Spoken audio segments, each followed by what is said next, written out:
бүйірімен жату, оң жақ болсын, сол жақ болсын. Ол қандай кезде организмге кері әсер етеді? Егер де мысалы сізде жүрек қан тамыр жүйесінде белгілі бір ауытқулар немесе өзгерістер, белгілі бір патологиялар болатын болса, онда сіздің сол жақ қырыңызбен жатуыңыз сіз үшін қауіпті болып табылады. Неге десеңіз, бізде жүрек сол жақта орналасқан, және де сол қырымен жататын болсақ, онда нагрузканың, яғни жүктеменің барлығы осы сол жаққа қарай түсетін болады.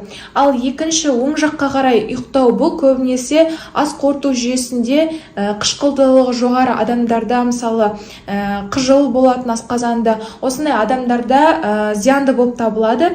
Неге десеңіз, бұл бізде өңеш пен асқазанның ортасында сфинктер болады. Егер осы дұрыс жұмыс жасамайтын болса, онда оң жаққа қарай жататын болсақ, бізде регургитация, яғни тамағымыз жиналған қышқылдан